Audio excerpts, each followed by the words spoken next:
जीवन की खोज ओशो रजनीश। जीवन को तो वही उपलब्ध होगा जो जागरण के पक्ष में होगा। इसीलिए जो मैंने पहले दिन कहा था कि हमारी मृत्यु की तरह है ये जिंदगी। ये इसीलिए मृत्यु की तरह है कि हम सोए हुए हैं।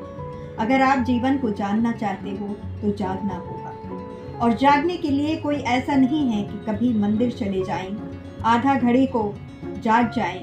जागना 24 घंटा जागना होगा। इसीलिए तपस्चार खंड है, खंडित नहीं है कि आपने 10-5 मिनट कर ली, कि आपने समय पर कर ली, निपट गए।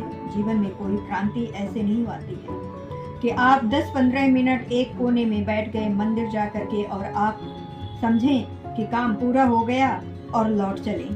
जीवन अखंड है, तपस्याचार अखंड है, प्रतिक्षण उसे साधना होगा।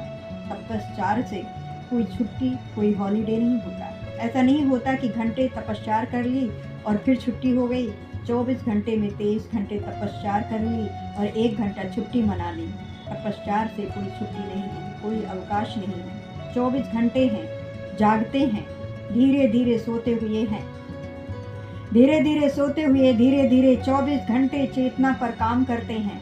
और चेतना पर काम करना तभी होता है जब हम बोध को क्रमशः जगाएं। जितना हम जगाएंगे उतना जागेगा, जितना हम जगाएंगे उतना जागेगा।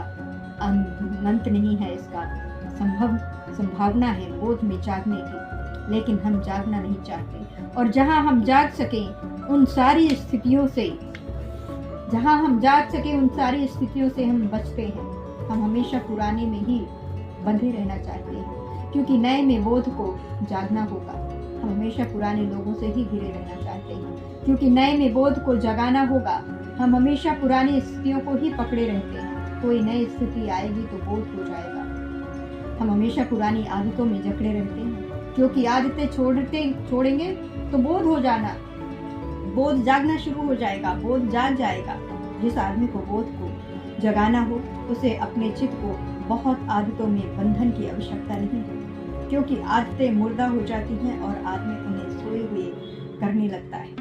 आप रोज ठीक वक्त पर खाना खा लेते हैं और ठीक वक्त पर सो जाते हैं, ठीक वक्त पर उठ जाते हैं। धीरे धीरे ये सब मैकेनिकल हो जाता है, ये सब यांत्रिक हो जाता है। ठीक वक्त पर प्रार्थना कर लेते हैं, ठीक वक्त पर बच्चों को प्रेम कर लेते हैं, ठीक वक्त पर दफ्तर हो आते हैं और धीरे धीरे आप एक मुर्दा आदमी हो जाते हैं। आदतों के पुंज हो जाते हैं। आपके भीतर सहजता